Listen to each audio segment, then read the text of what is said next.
Picture this: 3 beautiful princesses, once the pride of their kingdom, now wild-eyed and disheveled, tearing through the streets of ancient Argos.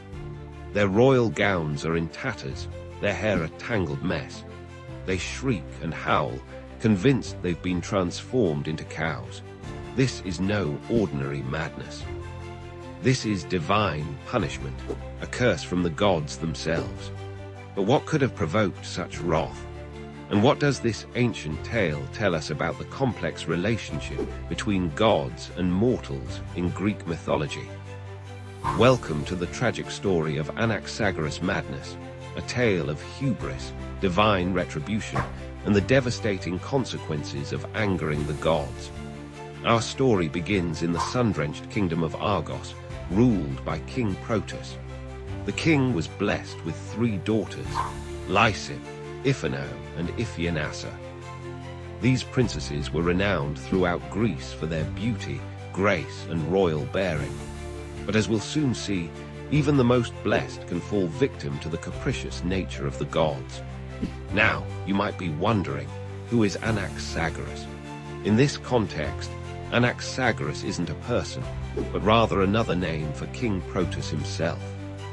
Some versions of the myth refer to the madness afflicting his daughters as Anaxagoras madness, linking the king's name to the tragic fate that befell his children. As our princesses grew into young women, they became not just beautiful, but prideful. They began to believe their own hype, so to speak. In some versions of the myth, they committed a grave offense against the goddess Hera. They dared to claim that their father's palace was more splendid than Hera's temple. In other tellings, they refused to participate in the worship of Dionysus, the god of wine and ecstasy. Now, if there's one consistent theme in Greek mythology, it's this: never, ever compare yourself favorably to the gods. It never ends well.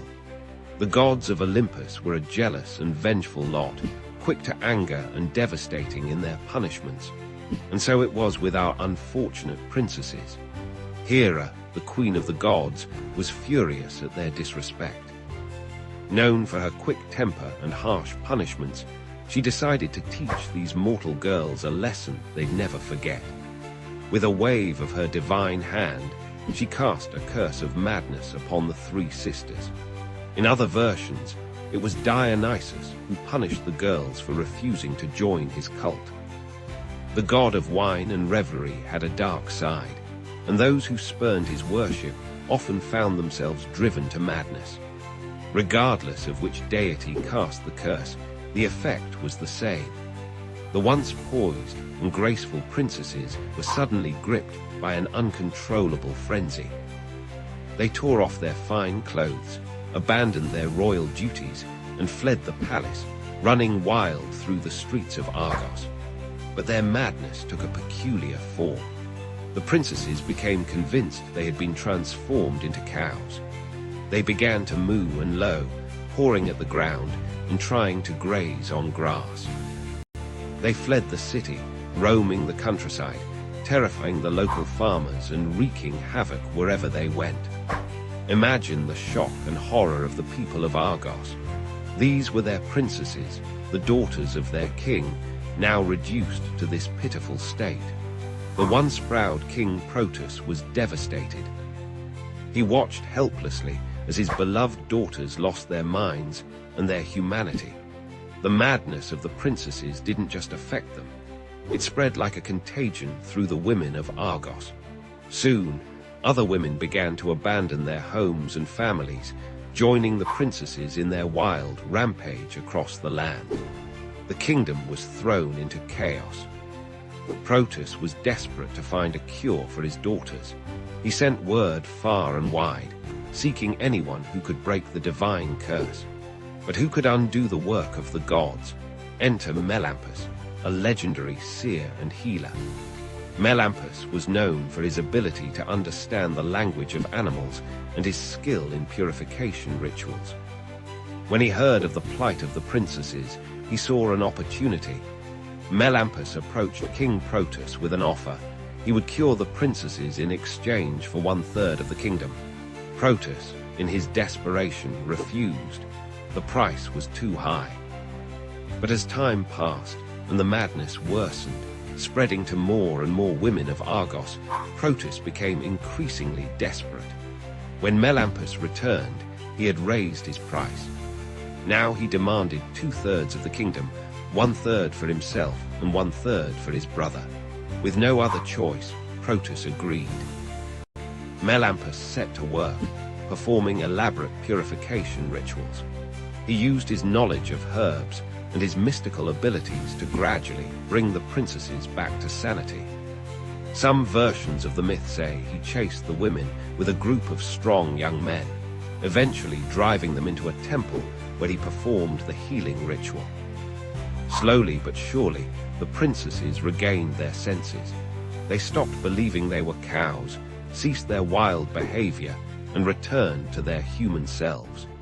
The contagion of madness that had spread through the women of Argos was also cured. But the story doesn't end there. The experience had profoundly changed the princesses. They were humbled by their ordeal, no longer the prideful young women who had dared to compare themselves to the gods.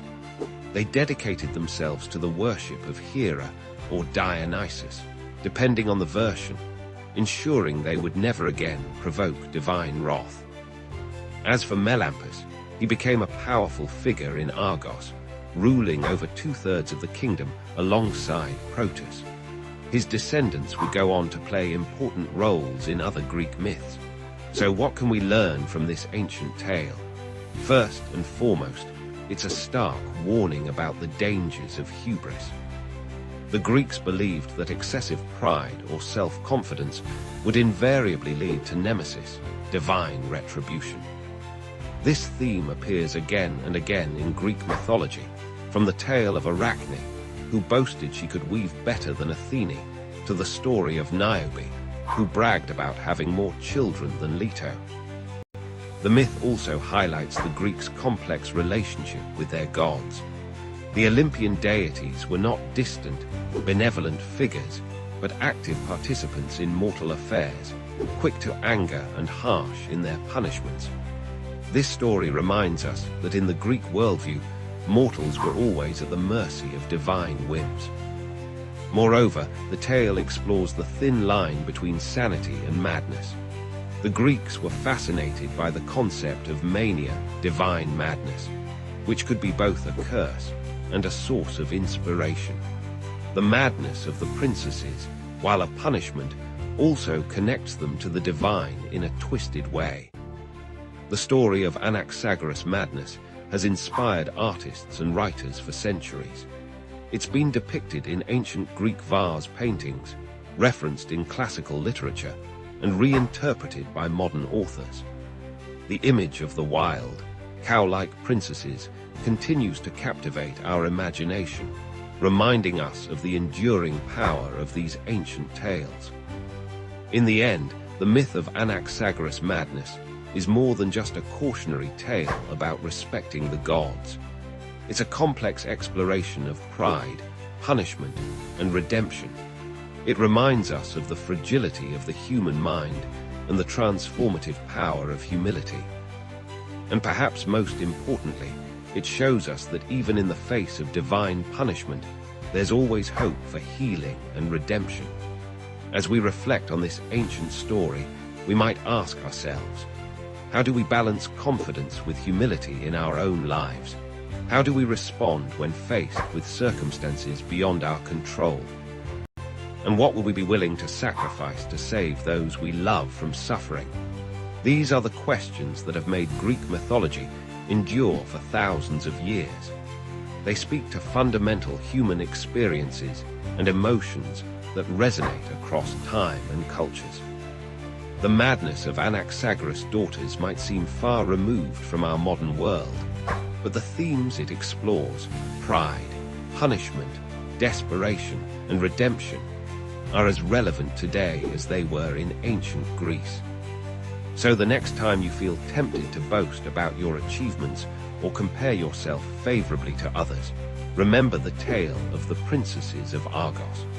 A little humility might just save you from mooing your Imagine a love so strong it could withstand a 20-year separation. This is the tale of Penelope and Odysseus, a story of unwavering loyalty in the face of divine temptation. When Odysseus, the clever king of Ithaca, set sail for Troy, he left behind his devoted wife Penelope and their infant son. Little did they know their separation would last 2 decades. As Odysseus faced monsters and gods on his journey home, Penelope fought her own battles. Besieged by suitors wanting her hand and kingdom, she used her wit to keep them at bay. She promised to choose a new husband once she finished weaving a shroud, but each night she secretly undid her day's work. Meanwhile, Odysseus found himself trapped on the island of the enchanting nymph Calypso. She offered him immortality and eternal youth, but Odysseus longed for home and his mortal wife. Even Calypso's divine beauty couldn't sway his heart. The gods finally intervened, forcing Calypso to release Odysseus. After many trials, he returned to Ithaca in disguise. Penelope, ever cautious, tested the stranger claiming to be her husband. Only when he proved his identity did she embrace him, their reunion a testament to the power of true love and fidelity. This timeless story reminds us that real love can overcome any obstacle, be it time, distance, or even the allure of godly temptation.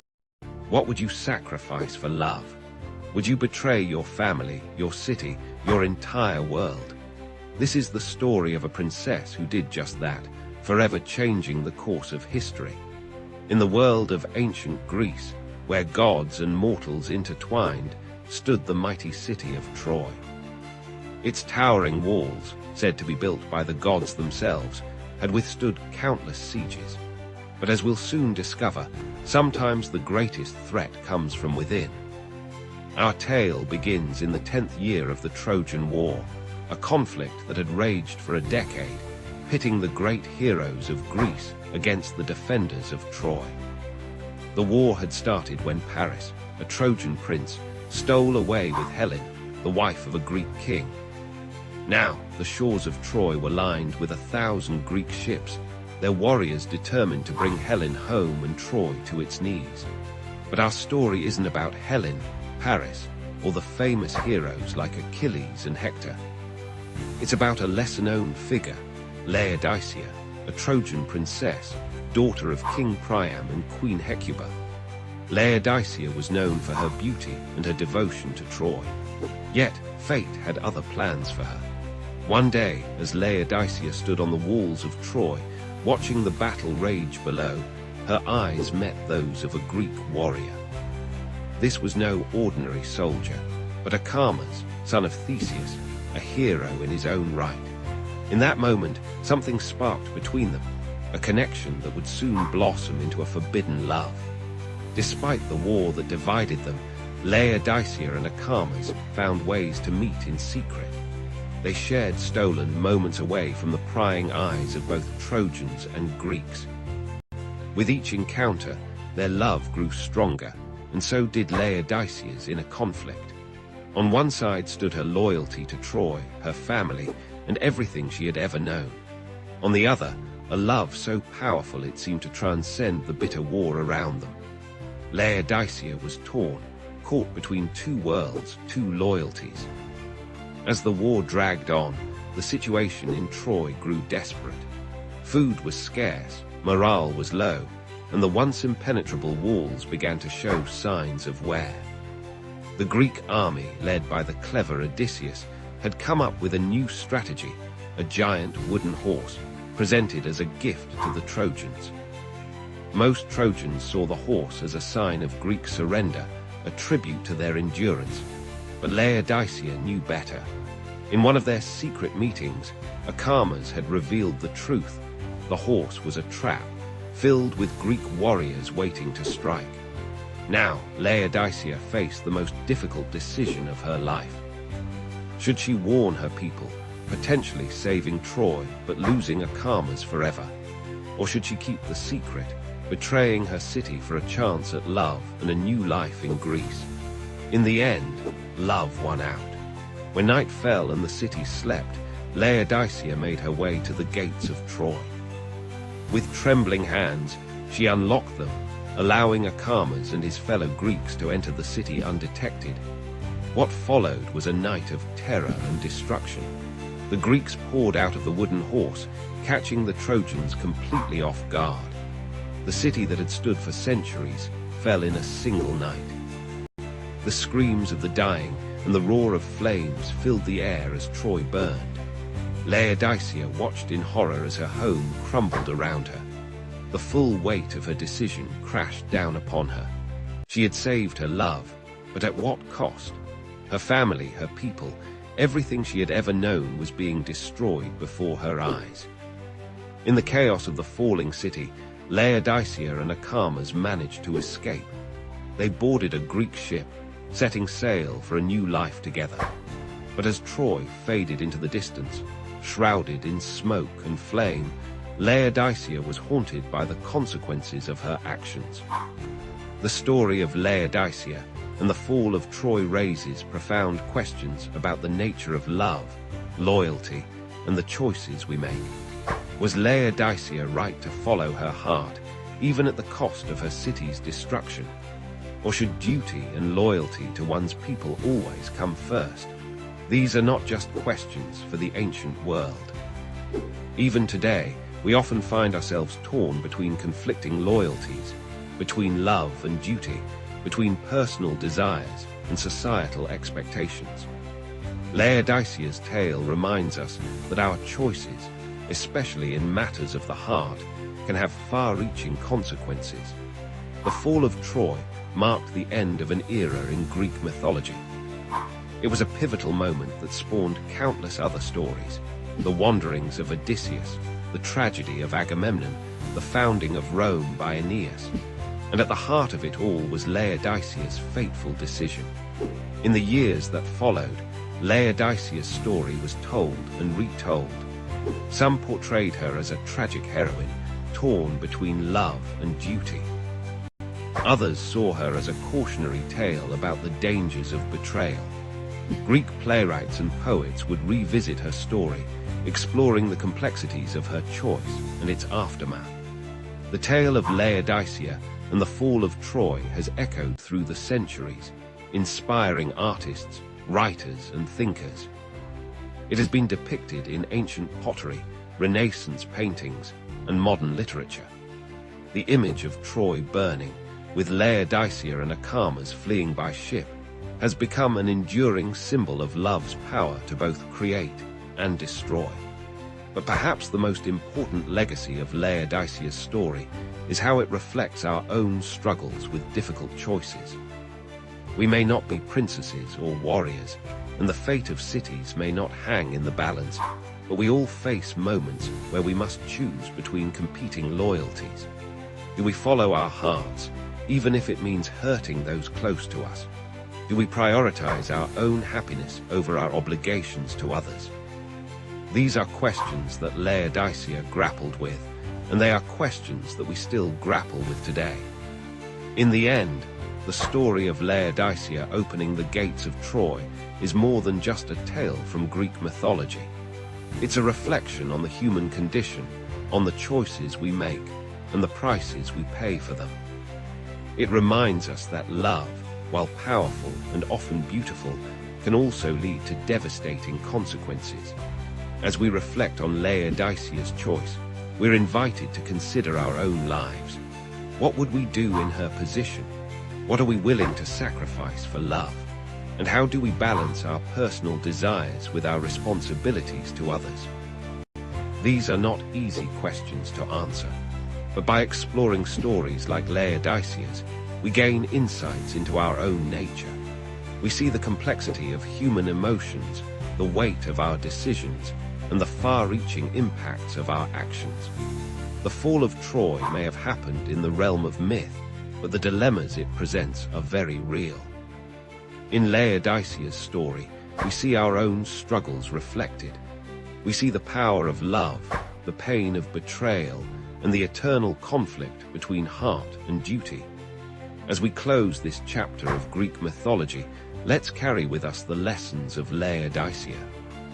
Let's remember that our choices matter, that love is powerful but also potentially destructive, and that the line between right and wrong is often blurrier than we'd like to admit. In the end, Laodicea's tale, like all great myths, doesn't give us easy answers. Instead, it prompts us to question, to reflect, and to strive for wisdom in our own lives. And perhaps that, more than anything, is why these ancient stories continue to captivate us, millennia after they were first. What if I told you that flipping through TV channels could actually mean switching between entirely different versions of reality? Buckle up, because we're about to explore a world where this mind-bending possibility is our new normal. Imagine waking up tomorrow with a remote control that doesn't just change channels, but alters the very fabric of your reality. With each click, you're transporting to a different version of your life, a parallel universe where things played out differently. It's not just your personal life that's affected. You can surf through alternate histories, futures, and even fantastical realms that defy our current laws of physics. At first glance, this ability seems like a dream come true. Curious about how your life would have turned out if you'd taken that job in Tokyo. Click. Wonder what the world would look like if the dinosaurs never went extinct. Click. Want to experience a reality where humans have evolved gills and live underwater. Click. The possibilities are literally endless. But let's dive deeper into the implications of this reality surfing ability. One of the most immediate and obvious consequences would be a revolution in the entertainment industry.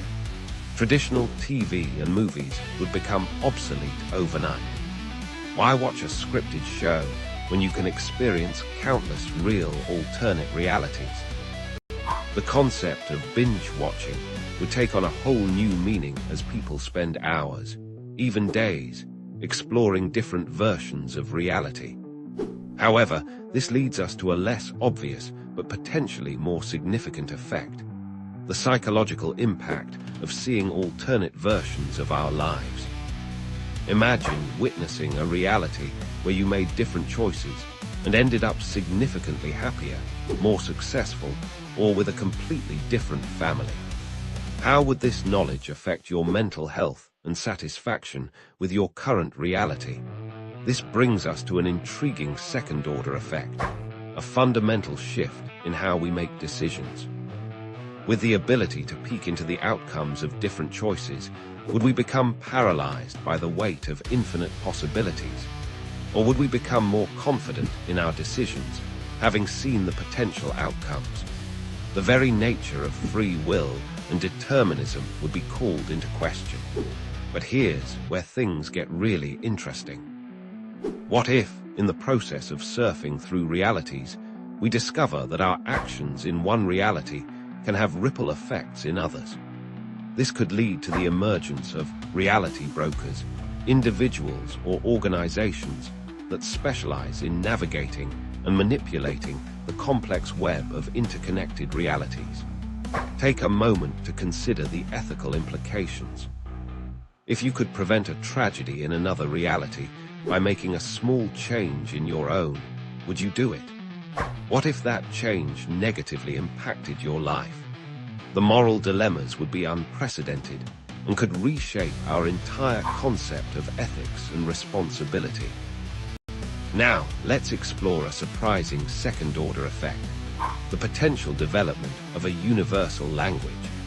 As people interact with countless alternate realities, the need for a common means of communication across all these variations would become crucial. This could lead to the evolution of a new language that transcends individual realities, fundamentally changing how we communicate and think. But it's not all rosy in this multi-reality world. Consider the possibility of addiction to reality surfing. People might become so obsessed with exploring alternate lives that they neglect their primary reality. We might see the rise of reality rehab centers to help individuals reconnect with their original timeline. And here's a twist you might not have considered: the emergence of a new economy based on reality data. Imagine companies that specialize in collecting and selling information from different realities. Want to know the winning lottery numbers in 1,000 different realities? There's a company for that. Need to research how a particular business decision plays out across multiple timelines? There's a service for that too. But with great power comes great responsibility, and the ability to surf realities could have serious geopolitical implications. What if governments start using this technology for espionage or to gain strategic advantages? We could see the dawn of reality-based warfare, where conflicts are fought not just in our world, but across multiple versions of it. On a more personal level, how would this ability affect our sense of identity? If you can experience being countless versions of yourself, which one is the real you? The concept of a fixed personal identity might become obsolete, replaced by a more fluid understanding of self that spans multiple realities. Let's not forget the scientific implications. Physicists would have a field day studying the mechanics of reality surfing. It could lead to breakthroughs in our understanding of quantum mechanics, the multiverse theory, and the very nature of consciousness. We might discover that consciousness itself is the key to navigating between realities. But here's a mind-bending possibility. What if we discover that our reality is just one channel that someone else is surfing through? It could completely upend our understanding of free will and the nature of existence itself. As we surf through these possibilities, we must also consider the potential for unforeseen consequences. What if constant reality switching starts to destabilize the fabric of the multiverse? We might need to develop reality conservation practices to prevent the collapse of the entire system. On a lighter note, imagine the impact on pop culture. Reality crossover events could become the new trend, with people organizing parties where everyone brings elements from different realities they've visited. Fashion would explode with influences from countless alternate worlds. But let's circle back to a crucial question. How would this ability change our appreciation for our own reality? Will we become more grateful for what we have, seeing the infinite possibilities of what could have been? Or would we become eternally dissatisfied, always wondering if the grass is greener in another reality? As we wrap up our journey through this hypothetical multiverse, it's clear that the ability to channel surf through realities would fundamentally reshape every aspect of our existence. From our personal lives to our societal structures, from our understanding of science to our concept of morality, nothing would remain untouched. So the next time you pick up your TV remote, take a moment to appreciate the simplicity of just changing channels. Because in a world where each click could transport you to a different reality, the simple act of watching TV would never be the same again. And here's a final thought to keep you up at night. In an infinite multiverse of possibilities, who's to say this reality surfing scenario isn't already happening? Maybe, just maybe, you're already unknowingly surfing through realities. The question is, which channel are you on? Have you ever wondered why life seems harder now than in the good old days? Greek mythology has an answer. Picture this, a world of perpetual spring where humans lived among the gods. This was the golden age, created by Cronus. People knew neither toil nor sorrow, living in perfect harmony. But nothing lasts forever. Zeus overthrew Cronus, ushering in the Silver Age. Humans now aged, needing shelter and food. They lived 100 years as children, but their adult lives were short and marked by foolishness. Dissatisfied, Zeus created the Bronze Age. These humans were strong and warlike, forging weapons and bringing violence to the world. Finally came our age, the Iron Age. Here, virtue is scarce, and hardship is plenty. We must work constantly to survive, facing disease, war, and famine. This myth reflects the Greek view of history as a gradual decline. Each metal symbolizes the decreasing value of human life and morality. Yet, hope remains. Even in our Iron Age, we can strive for the virtues of the Golden Age. The myth challenges us. In a world of iron, can we find the gold within ourselves? Imagine a world where mortals could challenge the gods themselves. Welcome to ancient Greece, where the Olympic Games were born, a testament to human strength, divine honor, and the unbreakable bond between gods and men. Our story begins over 2,700 years ago in the sacred sanctuary of Olympia. Here, nestled in the western Peloponnese, a tradition was about to unfold that would shape the course of human history. But why here? Why now? To understand, we must look to the king of the gods himself, Zeus. Zeus, lord of the sky and ruler of Mount Olympus, was revered above all others in the Greek pantheon.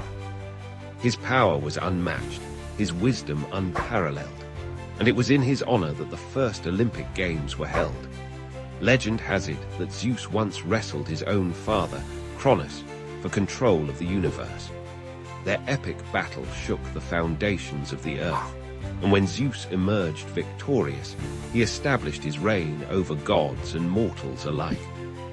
This triumph became the inspiration for the games that would bear his name. But the Olympics weren't just about honoring Zeus. They were a way for mortals to prove their worth, to push the boundaries of human potential, and perhaps, for a fleeting moment, to touch the divine. Picture the scene. A hot summer day in 776 BCE. The air is thick with anticipation as athletes from all over Greece gather in Olympia. They've trained for years, honing their bodies and minds for this moment.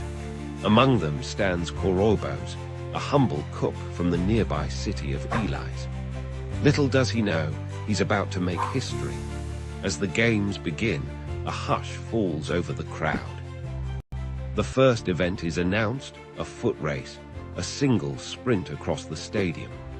Korobos takes his place at the starting line, his heart pounding in his chest. The signal is given, and he explodes into action. His feet barely touch the ground as he flies across the dusty track.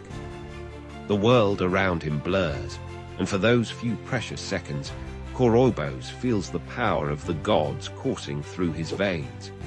He crosses the finish line first, becoming the very first Olympic champion in recorded history. But this was just the beginning.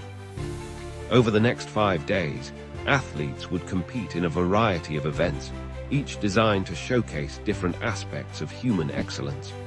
There was wrestling, where competitors grappled in the scorching sun, their bodies slick with olive oil.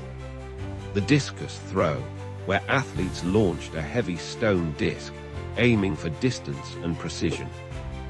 And the long jump, where competitors leapt with weights in their hands, defying gravity itself. Yet the most prestigious event was the pentathlon, a grueling test of all-around athletic ability. It combined running, jumping, wrestling, discus throwing, and javelin throwing. The winner of this event was considered the ultimate athlete, a mortal who had achieved a level of perfection worthy of the gods themselves. As the games progressed, something remarkable happened. The competition transcended mere physical prowess. It became a celebration of the human spirit, a showcase of determination, discipline, and the relentless pursuit of excellence. But the Olympics were more than just a sporting event. They were a sacred ritual, a time when all of Greece came together in peace. During the Games, a sacred truce was declared. Wars were suspended, and athletes could travel safely to Olympia. This Olympic peace was so revered that it was said even the gods observed it. The Games were also a time of great cultural exchange. Poets recited epic tales of heroes and gods. Philosophers engaged in heated debates about the nature of existence. Artists created stunning sculptures and paintings, capturing the beauty and power of the human form. The Olympics became a melting pot of ideas, a crucible where Greek culture was forged and refined. As night fell on the final day of the Games, the victors were crowned, but they didn't receive gold medals or cash prizes. Instead, they were adorned with olive wreaths, cut from the sacred trees of Zeus himself. These simple crowns were worth more than any treasure, for they symbolized divine favor and immortal glory. The impact of the Olympic Games extended far beyond the borders of Greece. As the tradition grew, it spread throughout the ancient world.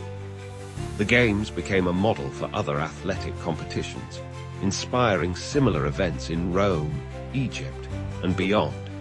But perhaps the most enduring legacy of the ancient Olympics is the ideal they represent. The Games embodied the Greek concept of arid, the pursuit of excellence in all aspects of life. This philosophy wasn't just about winning, it was about becoming the best version of oneself, physically, mentally, and morally. The ancient Olympics continued for nearly 12 centuries, surviving wars, political upheavals, and the rise and fall of empires.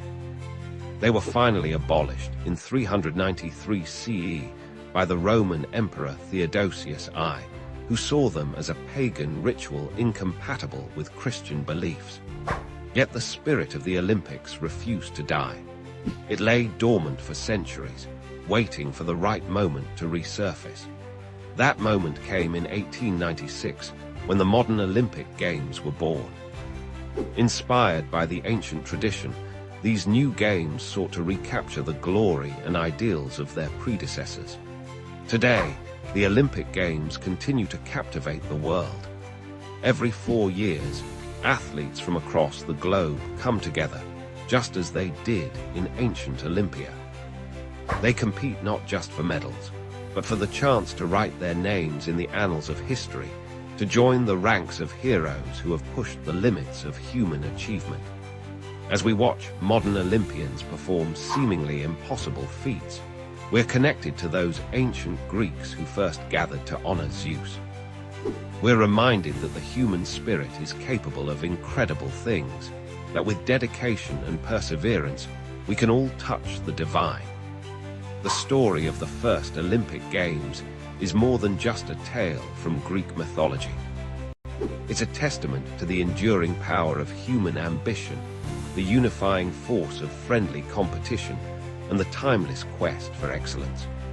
It reminds us that even in our modern world, we're not so different from those ancient athletes who stood in the shadow of Mount Olympus, reaching for the sky.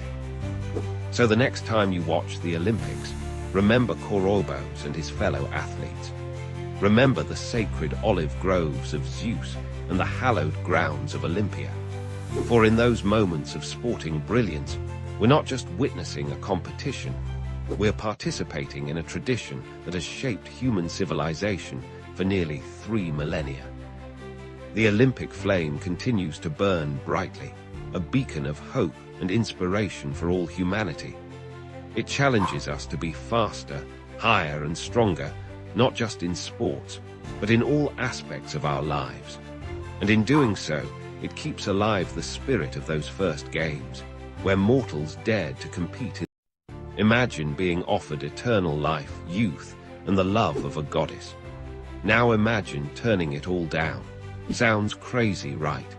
But that's exactly what one of ancient Greece's greatest heroes did. This is the story of Odysseus and Calypso, a tale of temptation, loyalty, and the power of home.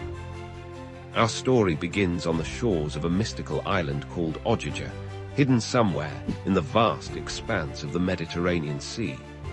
It's here that we find our hero, Odysseus, legendary king of Ithaca and veteran of the Trojan War. But he's not the triumphant warrior you might expect. Instead, he's a shipwrecked sailor, the lone survivor of yet another disaster in his long and troubled journey home. As Odysseus drags himself onto the beach, exhausted and alone, he has no idea that he's about to face one of the greatest challenges of his epic odyssey. For this island is the home of Calypso, a powerful nymph whose name means to conceal. And conceal she will, keeping Odysseus hidden from the world for 7 long years. Now, you might be wondering, who exactly is Calypso? In Greek mythology, she's the daughter of the Titan Atlas, forced to hold up the sky for eternity. Calypso is a complex figure, part goddess, part nymph, with the power to enchant mortals and even grant immortality. She's beautiful beyond compare, with a voice so sweet it could make the birds stop singing to listen. When Calypso finds Odysseus on her shore, she's immediately smitten. Here, at last, is a companion to share her isolated existence. She takes him to her cave, a palace of crystal columns and blooming vines, where fountains of pure water flow and the air is always sweet with the scent of cedar and incense.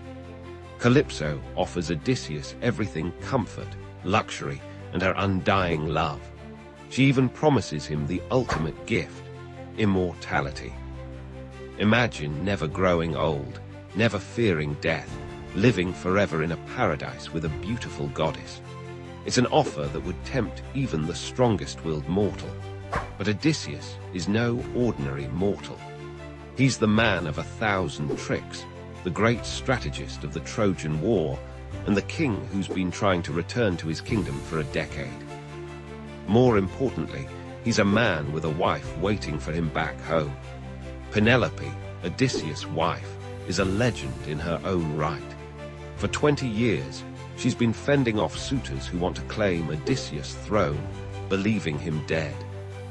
She's used every trick in the book to stay faithful, including weaving a burial shroud by day and unraveling it by night, promising to choose a new husband only when the shroud is finished. It's the thought of Penelope that keeps Odysseus going. Every day he sits on the shore of Calypso's island, staring out at the sea, his eyes filled with tears as he longs for home. He's surrounded by beauty and offered eternal life, but his heart remains in Ithaca. This stalemate continues for 7 years. 7 years of Calypso's love and Odysseus' refusal. 7 years of luxury and longing. But the gods of Olympus are watching, and they're about to intervene. Athene, the goddess of wisdom and Odysseus' divine patron, pleads his case to Zeus, king of the gods. She argues that it's not right for a mortal hero to be kept against his will, even by a goddess. Zeus agrees and sends Hermes, the messenger god, to Ogygia with orders for Calypso to release Odysseus. Imagine the scene: Hermes, with his winged sandals, flying across the sea to this hidden island. He lands on the shore and makes his way to Calypso's cave. The nymph is not happy to see him. She knows why he's there, and she's not ready to give up her mortal love. Calypso argues passionately. She points out the unfairness of the gods, who allow themselves to take mortal lovers but forbid goddesses from keeping mortal men. She reminds them that she saved Odysseus when no one else would, nursing him back to health and offering him a life of eternal bliss. But the will of Zeus cannot be denied. With a heavy heart, Calypso accepts the divine decree. She goes to Odysseus, who's sitting on the beach as usual, gazing towards home. For the first time in 7 years, she tells him he's free to leave. Now, here's where the story gets really interesting. Calypso doesn't just tell Odysseus he can go, she offers to help him leave.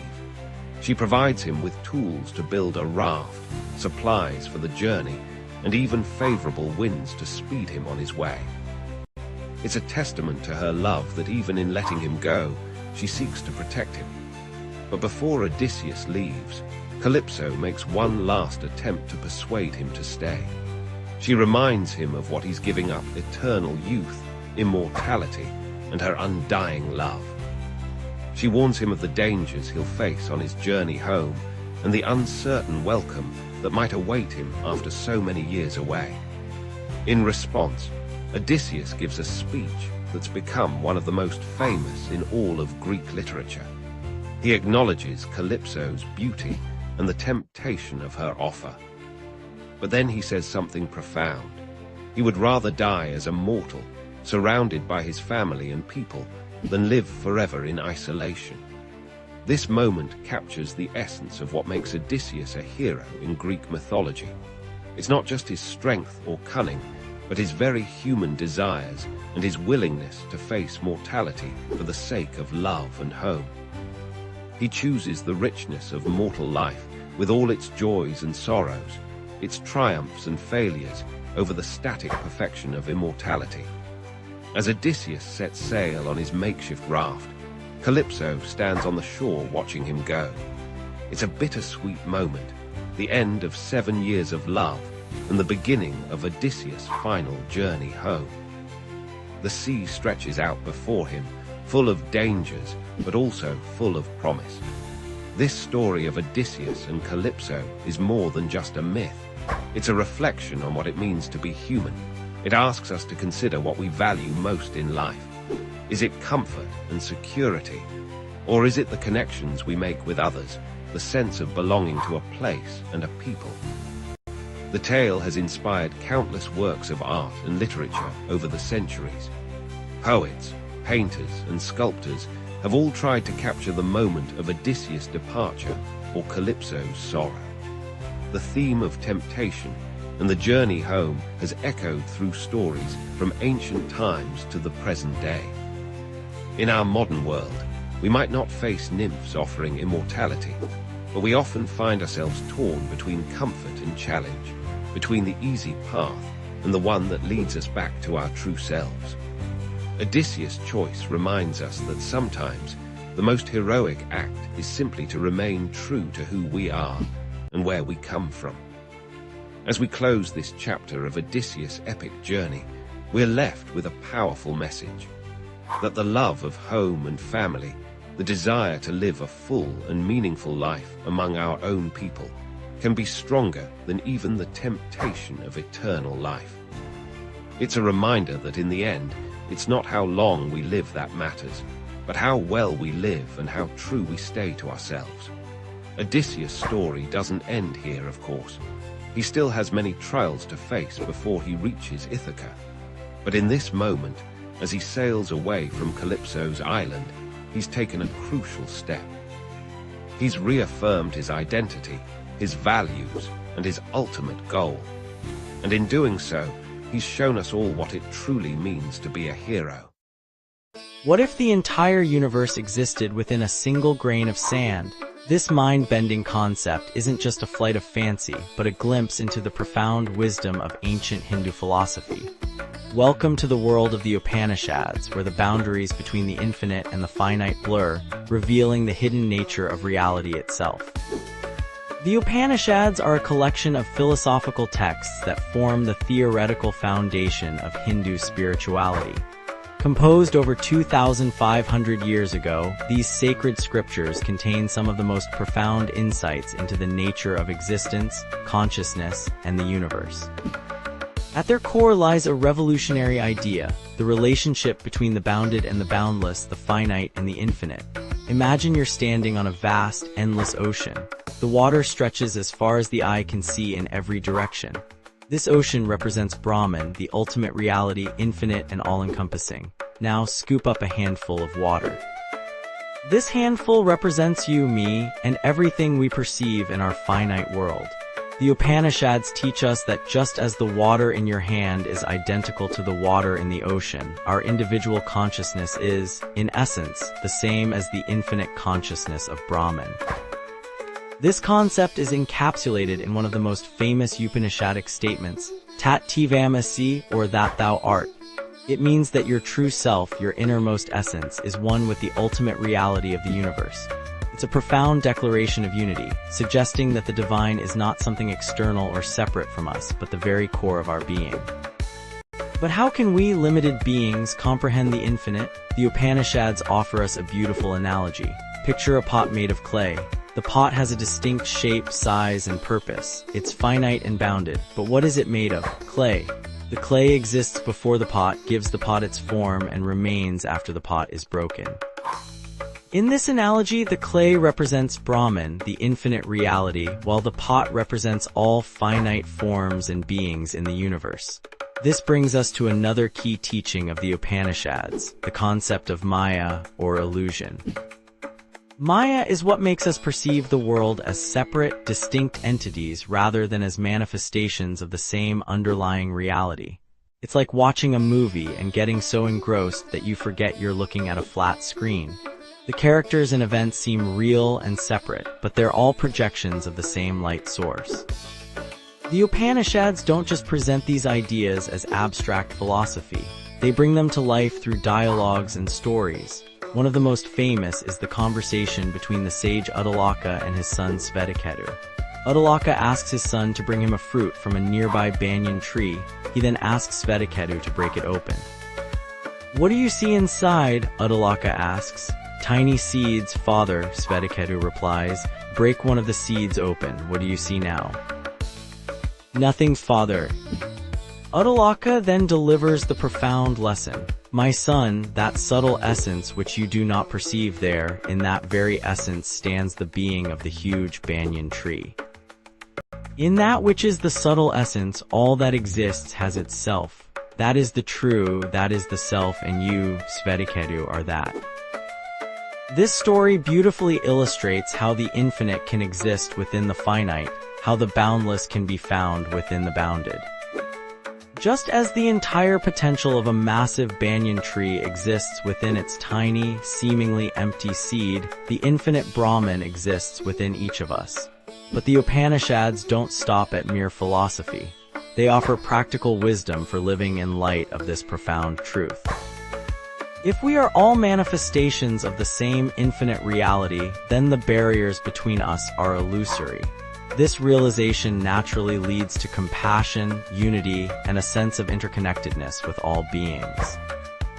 Moreover, understanding our true nature as infinite consciousness can free us from the limitations and fears that come with identifying solely with our finite bodies and minds. It's like a wave realizing it's not just a temporary form, but the entire ocean itself. This shift in perspective can bring about a profound sense of peace and fearlessness. The Upanishads also teach us about the nature of happiness. They argue that true, lasting happiness cannot come from finite, external sources. Instead, it arises from recognizing our infinite nature. It's like a thirsty person in a desert who discovers an oasis within themselves, an infinite wellspring of joy and fulfillment. However, the Upanishads acknowledge that this is not an easy truth to grasp or live by. Our senses and minds are naturally drawn to the finite world of forms and differences. That's why the texts emphasize the importance of spiritual practices like meditation, self-inquiry, and devotion. These practices are designed to peel away the layers of illusion and help us experience our true, infinite nature. One of the most powerful methods the Upanishads prescribe is the practice of neti, or not this, not this. It involves systematically negating all that is finite and changeable to arrive at what is infinite and unchanging.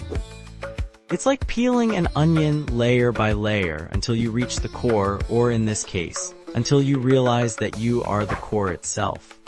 The relationship between the infinite and the finite as described in the Upanishads has profound implications for how we understand life, death, and the nature of reality.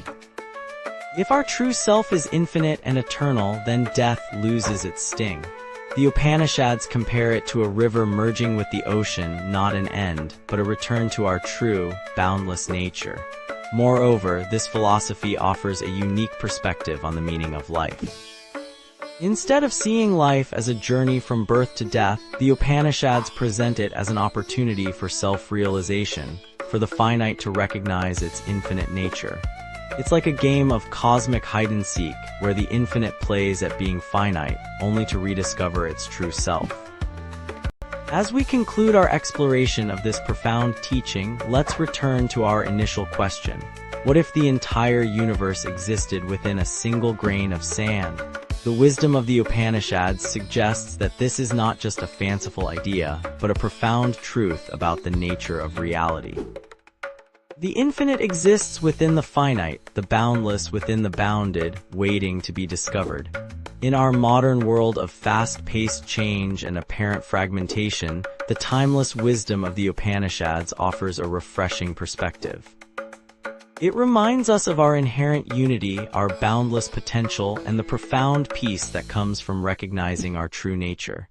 As we navigate the complexities of our finite existence, may we carry with us this eternal truth, that in our deepest essence we are infinite, we are boundless.